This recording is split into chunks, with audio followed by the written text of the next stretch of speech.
안녕하십니까, 박수호입니다. 이번 방송에서는 이란 프레스TV에 게재된 이란 디아스포라 극단주의자들의 병적인 행태 분석이라는 글을 소개해드리겠습니다. 호다 야크라는 저자는 디아스포라 공동체는 일반적으로 문화적 가교 역할을 하며 세계 무대에서 국가 이익을 수호하는 존재로 여겨진다고 말했다.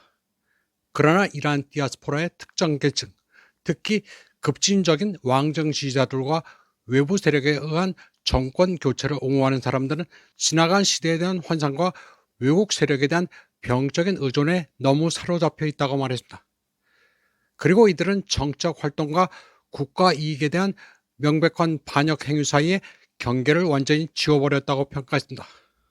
이 파벌의 행태는 언어적 극단주의와 이스라엘 정권과의 공개적인 연대에서부터 해외에서의 쿠데타 시도, 그리고 자국 내 폭격당한 학교를 끔찍하게 축하하는 행위에 이르기까지 다양하며 심각한 심리적, 정치적 분석이 필요하다고 말했습니다. 저자는 이 집단의 가장 두드러진 특징은 성격이 심오한 이중성이라고 말했습니다.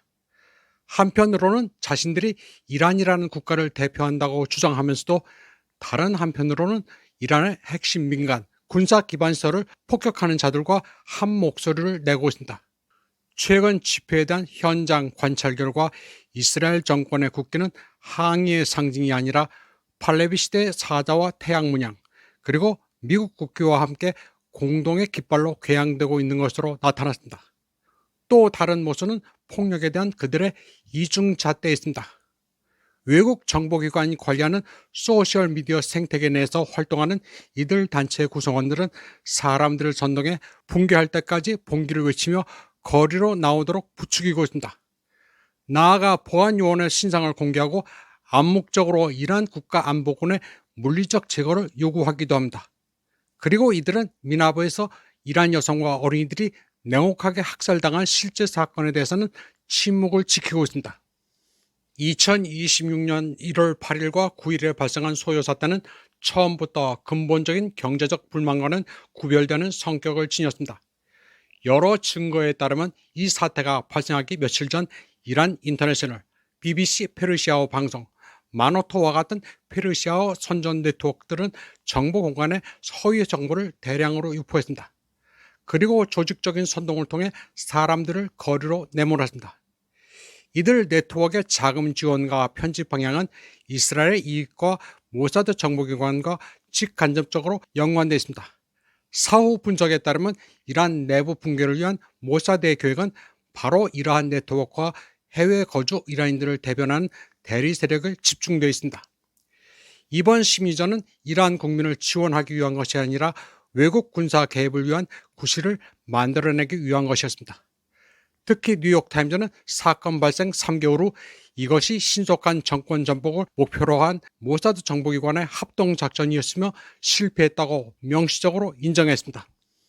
더욱이 도널드 트럼프 미국 대통령은 2026년 2월 인터뷰에서 미국은 이 작전에서 침투와 혼란 조성을 위한 병참 및 무기 지원을 제공했다고 확인했습니다. 이러한 인정은 1월 8일과 9일 소요 사태의 본질을 근본적으로 바꿔놓습니다. 즉 그것은 민중 봉기가 아니라 실패한 군사 정보 쿠데타 작전이었다는 것입니다. 이 쿠데타는 실패했을 뿐만 아니라 궁극적으로 외부 위협에 맞서는 이란의 내부 결속력을 강화했습니다. 2026년 3월에 발생한 이 끔찍한 전쟁 범죄로 약 168명의 무고한 영혼들, 주로 여학생들이 학살당했습니다. 또 이스라엘 미사일 30발이 이슬람 혁명 최고 지도자 아야톨라 알리 하메네이의 테헤란 집무실을 타격해 그와 그의 가족들, 어린아이들과 여성들을 포함한 모든 이들이 순교했습니다. 해외에 있는 왕정주의자들은 뉴욕, 런던, 로스앤젤레스 거리에서 환호하고 춤을 추는 모습이었습니다. 보도에 따르면 이들 단체는 과거 시위에서 이란 여성과 어린이들의 부상당한 시신을 보며 악어의 눈물을 흘렸지만 미나브 공격과 고위사령관 암살 당시에는 거리에서 사탕을 나눠주고 있었다고 합니다. 이들 파벌에게 이란은 환상적인 왕정주의적 신기루에 불과하며 이란 국민은 권력 장악을 위한 도구로 이용될 때만 가치를 지닙니다. 민간 기반 시설 폭격, 역사적 기념물과 문화유산의 파괴, 그리고 미나브의 아이들과 수많은 이란인들의 학살에도 불구하고 그들은 슬픔에 잠기지 않았습니다. 이 반역의 피라미드 꼭대기에는 이란의 자유를 위해 자신의 목숨을 걸 의향이 없다고 여러 차례 공언했으며 스스로를 미국인이라고 칭하는 인물이 서 있습니다. 메릴랜드 교회의 안락하고 안전한 곳에서 레자 팔라비는 이란 국민들에게 끊임없이 거리로 나가 죽이고 죽임을 당하라고 촉구하고 있습니다. 그의 개인적인 모순은 너무나 극명해서 2026년 4월 일시적인 휴전 이후에도 그의 지지자들은 안도감을 표하기는커녕 오히려 군사공격 재개를 촉구했습니다. 이 자칭 왕자의 지지자들은 이란 분할 가능성에 대한 윤리적 문제에 직면했을 때 트럼프가 이란에서 원하는 만큼 돈과 석유를 가져가도록 내버려두고 마음껏 누리게 놔주자고 솔직하게 말했습니다. 이러한 집단의 언어적, 물리적 폭력은 이란 국경에만 국한되지 않습니다. 영국, 미국, 캐나다의 수많은 경찰 보고서에 따르면 이 폭력적이고 모욕적인 집단은 거주 국가의 거리에서 반대 의견을 가진 이란인 가족들을 공격하는 행위를 일삼았습니다.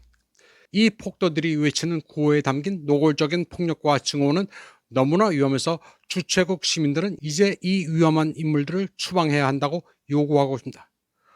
호주와 미국에서 폭력 지지자를 추방하라는 수만 명의 서명을 모은 인터넷 캠페인은 이러한 행태에 대한 대중의 분노를 보여줍니다. 이란 이슬람 공화국 검찰총장 역시 이러한 배신 행위에 대해 무관심하지 않고 해외에 거주하는 이란인 중 자국에 대한 군사적 침략을 지지하는 자들의 자산과 재산을 이란 국민을 위해 몰수할 것이라고 발표했습니다.